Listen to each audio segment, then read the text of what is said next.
मलाई खा गए जी, इन्हें दे देते सब कुछ।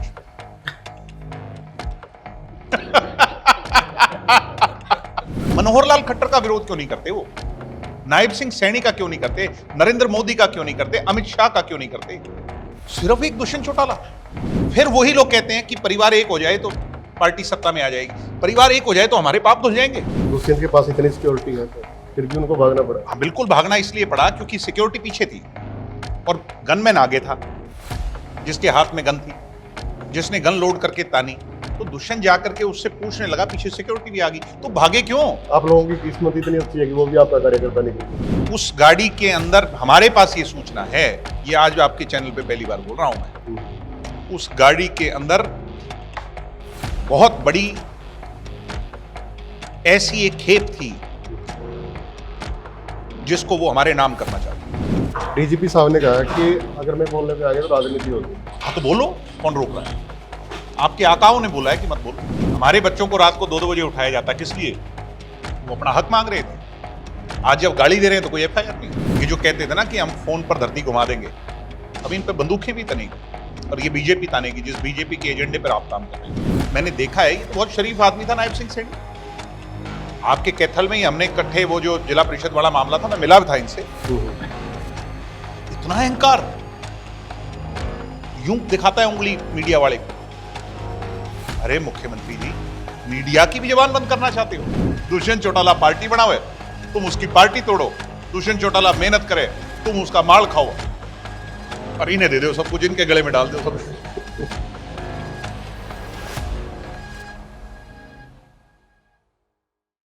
नमस्कार, स्वागत है आपका द एयर न्यूज में। आज हम कैथल में हैं और दिव्य चौटाला जी कैथल से निकल रहे थे तो हिसार की साइड जा रहे थे। तो आज बातचीत करेंगे क्योंकि जज्बा को लगातार एकजुट करने के लिए और जज्बा को ग्राउंड पे कैसे रहे जज्बा, तो उसके लिए कार्यकर्ताओं में जोश भर रहे हैं। जी स्वागत है आपका पहले तो। जी बहुत धन्यवाद। तो क्या कुछ चल रहा है लोगों के अंदर, अब जाने लगे हो आप, क्या कुछ कह रहे हैं? कुछ फर्क पड़ा? चुनाव का रिजल्ट आया था हाँ और पार्टी को निराशा हाथ लगी थी विधानसभा के चुनाव में। बिल्कुल। उस दिन के अगले दिन हम फील्ड में थे। आज 1.5 साल बीत गया। पहले युवा जोड़ो अभियान, फिर 9 दिसंबर की रैली, फिर युवा योद्धा अभियान, 13 मार्च की रैली और अब जो है जन जन अभियान। जन जन का मतलब, इसके 2 अर्थ हैं। एक तो जन जन तक पहुंचना, जनता से मिलना जी। और दूसरा राजनीतिक तौर पर सिर्फ अपनी बात ना करना, अपनी बात ना सुनाना, लोगों की बात भी सुनना। ये संभव नहीं है। जब आप जाकर के चौपालों में भाषण देते हो, वहां ये संभव नहीं है। इसके लिए हमने लोगों के घरों में जलपान की बैठकें रखी हैं। 1100 से ज्यादा गांवों में जाना होगा और तकरीबन ये मान करके चलो कि 5,500 जलपान की बैठकें हम करने जा रहे हैं। जी। नवंबर तक ये कार्यक्रम चलेगा। नवंबर के बाद दिसंबर में हमारी रैली का जो आयोजन होता ही है। लोगों में जो काफी आक्रोश था आप लोगों के प्रति, जज्बा के प्रति, क्योंकि आप लोग गठबंधन में रहे, फिर किसान आंदोलन का असर। मैं सारी बात से तो सहमत हूं पंडित जी। अब क्या लगा? मुझे यही बात मैं लोगों से भी पूछता हूं। बहरहाल आक्रोश अपनों से ही हो सकता है, नाराजगी अपनों से हो सकती है। नाराजगी समय पर दूर भी हो जाती है। कुछ कमियां रही होंगी, जिन कमियों को हम समय समय पर दूर भी करेंगे। अगर नाराजगी हमारे बीजेपी के साथ जाने से लेकर के थी तो बीजेपी कैसे जीती? बीजेपी का वोट परसेंटेज कैसे बढ़ा? बीजेपी 40 से 48 पर कैसे पहुंच गई? अगर बीजेपी के गुना इतने ज्यादा थे कि उनके साथ जाना भी एक कारण है जिसके कारण हम शून्य पर आ गए, तो बीजेपी को तो माइनस में चला जाना चाहिए था। अगर मैं सेमी अर्बन और रूरल सीटों की बात करूं, इनकी संख्या का गणित भी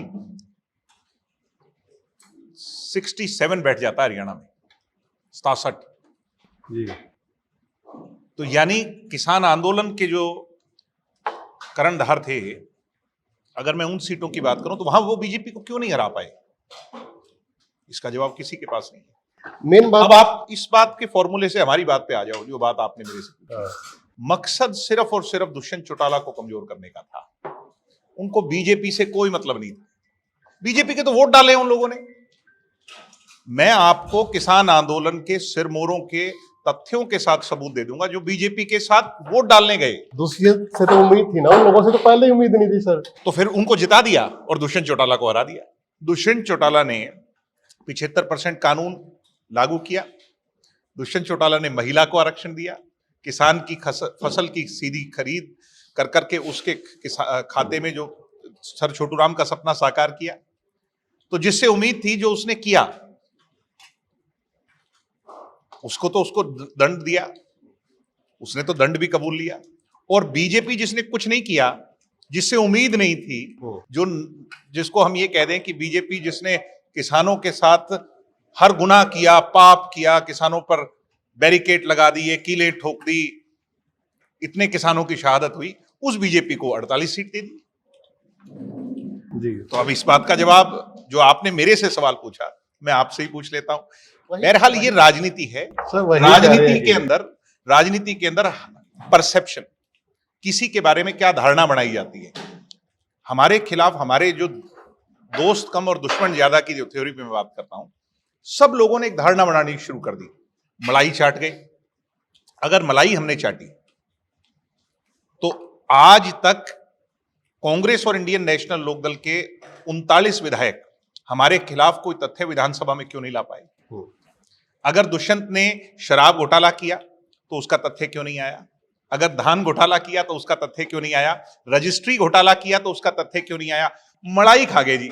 अब आप यहां पर खाना खा रहे हो और मैं आपको सुबह शाम एक ही बात, आप तो मलाई खा गए जी। सर ये मलाई खाई कौन सी? उसके बाद ये घोटाले किए किसने फिर? मैं कह रहा हूं कि उस पर जांच होनी चाहिए। जांच तो उस पर भी नहीं कर रहे। मैं कह रहा हूं कि जांच हो। हाँ। अगर दुष्यंत चौटाला का, दिग्विजय का, जेजेपी वालों का इतना सा भी कोई गुनाह है, उनको बख्श क्यों रहे हो भाई? क्यों एहसान कर रहे हो? कोई बात ही नहीं है, सिर पैर कुछ नहीं है, एक ही टारगेट है। अब भी जब हम मजबूत होने नजर आते हैं, हजारों लाखों लोग हमारी रैलियों में पहुंचते हैं, ये कहां के लोग हैं? पाकिस्तान से बुलाए हुए हैं।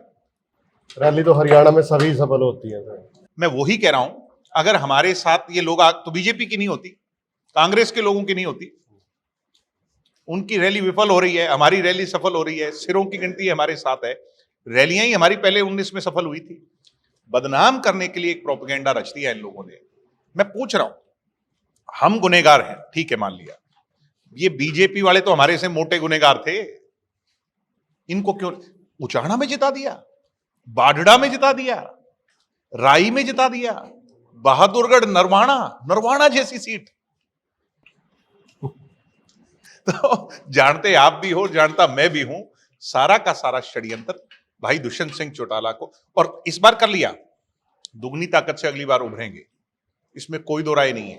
क्योंकि वो एक बार काट की हांडी चढ़ती, बार बार नहीं चढ़ती। जी, तो अब लग रहा है कि पॉजिटिव है लोग आपके प्रति। पॉजिटिव है, तभी तो हम 5500 कार्यक्रम 6 महीनों में करने जा रहे हैं।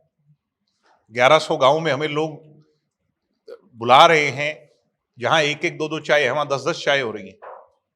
पॉजिटिव है तभी लोगों के आंखों के सामने जो इन लोगों ने गलत माहौल बनाया, वो जो झूठा प्रोपेगेंडा रचने वाले, जो किसान नेता जो हमारे खिलाफ आग बबूला हुआ करते, वो आज बीजेपी की गोद में कैसे बैठे हैं?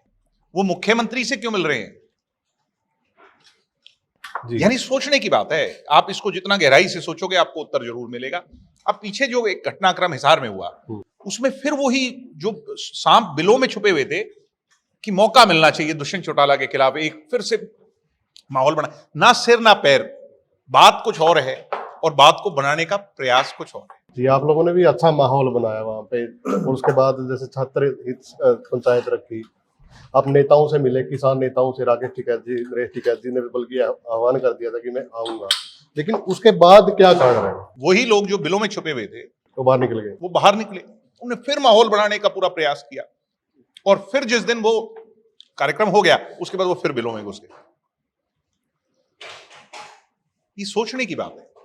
वो मनोहर लाल खट्टर का विरोध क्यों नहीं करते? वो नायब सिंह सैनी का क्यों नहीं करते, नरेंद्र मोदी का क्यों नहीं करते, अमित शाह का क्यों नहीं करते? सिर्फ एक दुष्यंत चौटाला। फिर वही लोग कहते हैं कि परिवार एक हो जाए तो पार्टी सत्ता में आ जाएगी। परिवार एक हो जाए तो हमारे पाप धुल जाएंगे? कुछ तो तथ्य हो। बेतुकी बात। वो हमारे जीवन पर्यंत विरोधी हैं जिन्होंने चोला बदल लिया। असली में वो कांग्रेसी हैं या कुछ हमारी पुरानी पार्टी में हमारे कुछ ज्यादा चाहने वाले हैं।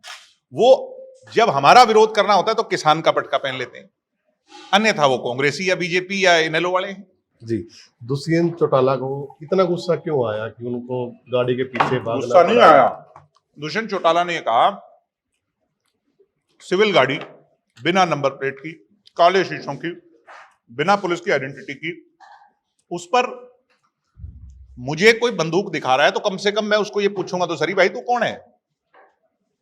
और वो पुलिस वाले थे तो भागे क्यों? आपके सामने कोई बंदूकधारी आप पर गन लोड कर ले तो आप दो ही चीजें करोगे, या तो दबक करके डरोगे या अगर हिम्मत होगी तो आप जाकर के पूछोगे। तो पूछा तो भागे क्यों? दुष्यंत के पास इतनी सिक्योरिटी है सर, फिर भी उनको भागना पड़ा। हाँ बिल्कुल, भागना इसलिए पड़ा क्योंकि सिक्योरिटी पीछे थी और गनमैन आगे था जिसके हाथ में गन थी, जिसने गन लोड करके तानी। तो दुष्यंत जाकर के उससे पूछने लगा, पीछे सिक्योरिटी भी आ गई, तो भागे क्यों? आप लोगों की किस्मत इतनी अच्छी है कि वो भी आपका कार्यकर्ता निकल गया। नहीं, वो हमारा कोई कार्यकर्ता नहीं है। पुलिस वाला प्रदेश के जनता का सेवक है। उसके रिश्तेदार जहां वो मैरिड है वो हमारी पार्टी से संबंधित थे। दुष्यंत जी ने कहा कि ये मैटर इतना संगीन है कि मुझे ऐसा महसूस होता है, बू आती है कि इसमें मुख्यमंत्री भी इन्वॉल्व है। तो इसलिए उन दुष्यंत जी ने उन रिश्तेदारों को कहा कि आप इसमें मत पड़ना। ठीक कहा दुष्यंत जी ने, क्या गलत कहा? कि इसमें राजनीतिक बू आ रही है। किसी इंस्पेक्टर को सिविल वर्दी पहना करके गन लोड कराना, उप मुख्यमंत्री पूर्व में रहा उसके खिलाफ, ये एक बहुत गहरा षड्यंत्र है। महम कांड करवाना चाहते थे, नहीं हुआ, विफल हो गए, वो वहां से उनको भागना पड़ा। उस गाड़ी के अंदर हमारे पास ये सूचना है, ये आज आपके चैनल पे पहली बार बोल रहा हूं मैं, उस गाड़ी के अंदर बहुत बड़ी ऐसी एक खेप थी जिसको वो हमारे नाम करना चाहते थे। कोई नशा की खेप थी? अब वो क्या था क्या नहीं था मैं उस पर जिक्र नहीं करूंगा। उस इलीगल ऐसा कोई एलिमेंट था उस गाड़ी के अंदर जिसको वो अगर माहौल बिगड़ जाता तो फिर वो इसको वो एंगल देना चाहते थे। वो भागे इसीलिए तो सरी। क्यों भागे? चोर ही भागेगा ना सर, पुलिस थोड़ी भागेगी। जिस प्रदेश की पुलिस ही भागने लग जाए तो सोचो ये सोचने की बात। डीजीपी साहब भी फोन नहीं उठा रहे, तो ये सारे मिले हुए तो थे ना जी। फोन कौन नहीं उठाएगा? अगर आप सही होगे तो आप फोन उठा करके उत्तर दोगे। दुष्यंत चौटाला का कैरेक्टर रिकॉर्ड, उस पर कोई उंगली नहीं उठा सकता। डीजीपी साहब ने कहा कि अगर मैं बोलने पे आ गया तो राजनीति हो जाएगी। हाँ तो बोलो, कौन रोक रहा है? आपके आकाओं ने बोला है कि मत बोलो। डरते हो आप अपने आकाओं से। बीजेपी सदा नहीं रहनी। बीजेपी का भी एक समय आएगा जब पतन आएगा, तब बीजेपी के लोगों का कोई नुकसान नहीं होगा। जिन लोगों से गुनाह करवाया है उनका नुकसान होगा। और ये आज मैं खुले तौर पर कह रहा हूं कि ये लोग जो ये जो छुट भैये इनके कहने पर इतना बड़ा गुनाह अपने हाथों में ले रहे हैं, गले में डाल रहे हैं, इनका नुकसान होगा। अब अर्जुन चौटाला के साथ जैसे कल इनेलो का एक प्रदर्शन था, लेकिन वहां पे एसपी से भीड़ गई और गाली तक की नौबत आ गई। नहीं, गाली तो नहीं देनी चाहिए। सभ्य समाज में गाली नहीं देनी चाहिए। लड़ना भिड़ना वाले लोग हम हैं, ये हमारे खून में है। और दरअसल अफसरशाही भी बहुत हावी है। कल तक हमारे साथ हो रहा था तो ये लोग हंस रहे थे, आज इनके गले में आ गया। मैं आपको ऑन रिकॉर्ड कह रहा हूं, जेजेपी वालों के साथ कल हुआ, कल इनेलो वालों के साथ हुआ, परसों किसी और के, आपके साथ भी होगा, द एयर न्यूज के साथ भी होगा, आज तक के साथ भी होगा। एक हालात देश के वो आ जाएंगे जब ये आप लोगों को बोलने में नहीं देंगे। उस दिन दिग्विजय चौटाला यहां खाना खाता हुआ आपको जरूर याद आएगा। फैक्ट है, ना मानो, आज मेरी बात को स्वीकार लो। अच्छा है कि कल हम उज्जवल भविष्य की ओर चल पड़े। ये लोग सबके गले को दबा करके उनकी आवाज को काटने का प्रयास करेंगे। जी अब वो मुख्यमंत्री जिसके साथ मैंने देखा है, ये तो बहुत शरीफ आदमी था, नायब सिंह सैनी। आपके कैथल में ही हमने इकट्ठे वो जो जिला परिषद वाला मामला था, मैं मिला भी था इनसे। इतना अहंकार यूं दिखाता है उंगली मीडिया वाले को। अरे मुख्यमंत्री जी, मीडिया की भी जबान बंद करना चाहते हो? सोचने की बात है। आ चुकी है आप लोगों पे बात, मेरी बात को नोट कर लीजिएगा। जी हरियाणा आईपीएस एसोसिएशन ने उसका विरोध किया है। अब मैं उन मामलों में नहीं पढ़ना चाहता कि क्या हुआ है क्या नहीं हुआ। बेहतर है कि सभ्य समाज में गाली का प्रयोग ना हो किसी को। अब वो उन लोगों ने देखना है कि वो सही था गलत था, किस कारण में क्या कहा गया। मैं किसी पर कुछ नहीं कहूंगा। जजपा और इनेलो आमने सामने हो रही है, कार्यकर्ता इस मामले पे कार्यकर्ता आमने सामने हो रहे हैं। वो कह रहे हैं कि पहले आप हमें कह रहे थे दुष्यंत सही था, तो आप उनको कह रहे हैं। ये तो आप खुद ही मान रहे हो। उसका मतलब वो लोग पहले हमें 10 दिन पहले तक कुछ कह रहे थे, तो आज उनको स्वीकारना चाहिए। हाँ। मैंने कहा है, मैंने उस दिन भी कहा था, ये दुष्यंत चौटाला के आगे बंदूक नहीं तानी, ये शुरुआत हुई है कि पूर्व में रहे उप मुख्यमंत्री के सामने भी तन सकती है, तो इस हरियाणा में भी कोई भी सुरक्षित नहीं है। दादा अभी इनके बंदूक तननी भी बाकी है, ये भी मेरी बात लिख लेना। ये जो कहते थे ना कि हम फोन पर धरती घुमा देंगे, अभी इन पे बंदूकें भी तनेगी और ये बीजेपी तानेगी, जिस बीजेपी के एजेंडे पर आप काम कर रहे हो। आज एफआईआर नहीं होती, हमारे बच्चों को रात को 2-2 बजे उठाया जाता, किस लिए? वो अपना हक मांग रहे थे। आज जब गाली दे रहे हैं तो कोई एफआईआर नहीं। दादा गौतम आपके बिल्कुल पीछे पड़ा हुआ है परिवार के, तो क्या वजह है? पीछे पड़ा हुआ है या पीछे हट गए? अब हटा है पीछे, लेकिन कुछ ना कुछ बयान तो दे जाता है, आप लोगों को याद रखता है। मैंने एक बात कही, वो हमारे आदरणीय हैं, हमने उनको दादा की आदर दिया, आगे भी देंगे। मगर अगर वो गलत कहेंगे तो फिर उन्हें सबक भी सिखाएंगे। अब उन्हें माफी मांगनी क्यों पड़ी? क्यों पीछे हटना पड़ा? क्यों कहना पड़ा कि दुष्यंत की वजह से मैं एमएलए बन गया? सोचने की बात है। जी देवेंद्र बबली का मैं पॉडकास्ट कर रहा था, तो आपकी उसमें मंत्री भी रहे हैं। उन्होंने कहा कि अगर दुष्यंत चौटाला 10 महकमे ना रखते ना, तो ये नौबत नहीं आती आज। इन्हें दे देते सब कुछ।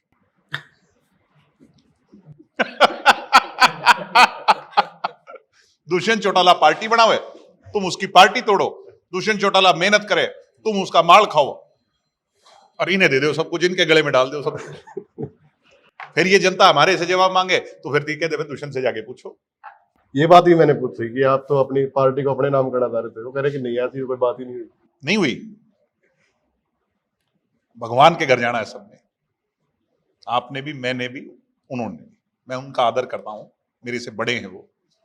झूठ नहीं बोलना चाहिए, जनता को पता है, वो तो झूठ ना बोलो जी। अब मैं कहूं बाहर रात है, आप स्वीकार लोगे क्या इसको? नहीं, दिन ही है सर, सुबह है। क्या कुछ महंगाई जैसे बहुत ज्यादा बढ़ रही है, हर रोज डीजल पेट्रोल के दाम बढ़ रहे हैं, गैस सिलेंडर बढ़ रहे हैं, तो क्या कुछ आपका मास्टर प्लान? लोगों में रोष है, और लोगों में जो रोष है ये जल्दी से थमने वाला नहीं है। तेल के दाम इतने बढ़ गए, महंगाई इतनी बढ़ गई, गैस सिलेंडर इतना बढ़ गया, तो लोगों में बहुत रोष है। और बीजेपी कोई अश्वमेध घोड़ा नहीं, ये मेरी बात को याद रख लेना कि बीजेपी का जाना 100% तय है। दिन तय होना है कब होगा। जी, जैसे चयनित गांव, हांसी में चयनित गांव है, वहां पे पानी की समस्या को लेकर लगातार धरना प्रदर्शन चल रहा है, एक दो जगह और भी हुआ, तो जजपा के नेता क्यों नहीं पहुंचते वहां ऐसे धरनों पे? हमारे नेता वहां पहले दिन से बैठे हैं। जननायक जनता पार्टी के नेता चयनित गांव के अंदर, कोई भी ऐसा दिन नहीं गया जिस दिन जेजेपी का नेता वहां पर ना बैठा हो। बड़े नेता आपकी बात करूं या बड़े और छोटे का पार्टी की रिप्रेजेंटेशन, हमने ये कहा जिस दिन जरूरत पड़ेगी, आवश्यकता पड़ेगी, तो वो हमें जब याद करेंगे पहली पंक्ति में खड़े होंगे। कहीं ये डर तो नहीं कि विरोध होएगा वहां पे? एक बार हो जाएगा, लेकिन लोगों के बीच में तो चले किस बात का विरोध होगा? किस बात का विरोध होगा? तो जाओगे तैनात धरने पे? क्यों नहीं जाएंगे? किस बात का विरोध होगा? मैं ये नहीं समझना चाह रहा। यही तो, यानी पटेल जी आप भी उस भाषा में बोलने लगे, किस बात का विरोध होगा भाई? हमने, मेरे परदादा का जुड़ाव रहा उस गांव से, मेरे दादा का रहा, मेरे पिताजी का रहा। ये अभय सिंह जी और तो कल जाने लगे वहां। कौन जाया करता चयनित? कौन उस एमपी कौन रहा है वहां से? सांसद कौन रहा है वहां से? राजा सिंह जी, फिर दुष्यंत जी। हमारा जुड़ाव रहा है उस गांव से, हमारा अपना परिवार है। ये तो कल जाने लगे हैं और हमारा विरोध होगा? वाह जी, तो फिर आपको जाना चाहिए सर पहले दिन ही।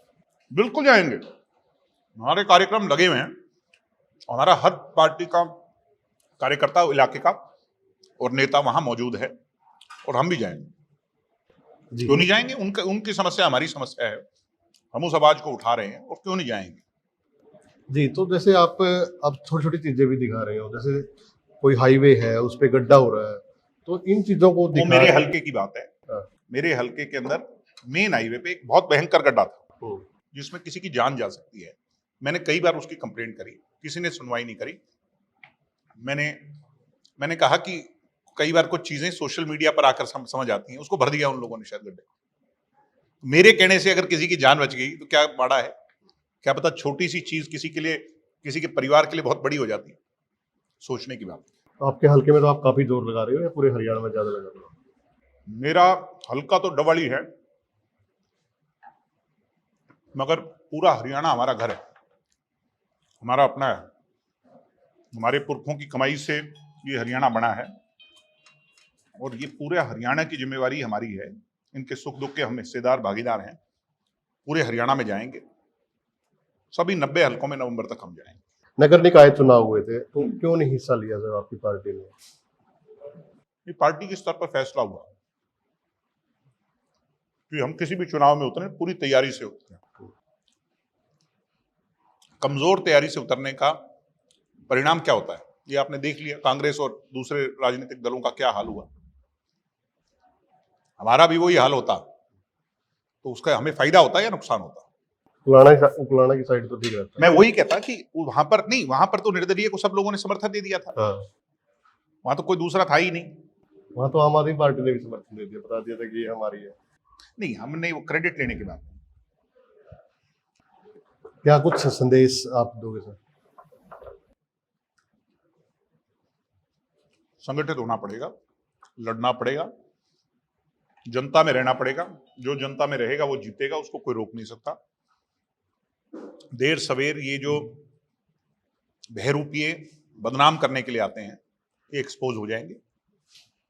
जनता में जो जाएगा, जनता की जो सुध लेगा, जनता की जो लड़ाई लड़ेगा, वो कैसे रुकेगा आगे? उसको कोई रोक ही नहीं सकता। और मैं ये बड़े विश्वास के साथ कह सकता हूं, कोई अहंकार की बात नहीं, कि हमारे जैसे ज्यादा मेहनत नहीं कर सकता कोई। ये हाँ, तो आप भी मानते हो। हाँ, ये मानते हैं, ये चीज मानते हैं कि आप मेहनत बड़े अच्छे तरीके से करते तो मेहनत जो करेगा, मेहनत कभी तो सामने आएगी। जब बीजेपी से लड़ने की बारी आएगी तो आप स्वयं इस बात को स्वीकारोगे कि जननायक जनता पार्टी उसमें सबसे आगे हैं। थी। धन्यवाद। जनता भी जब वोट डालने जाएगी तो इस बात को स्वीकार। धन्यवाद सर बातचीत करने के लिए। तो वीडियो को ज्यादा से ज्यादा आप लोग शेयर भी करें, कमेंट करें, और आज धमाकेदार ये इंटरव्यू है। धन्यवाद।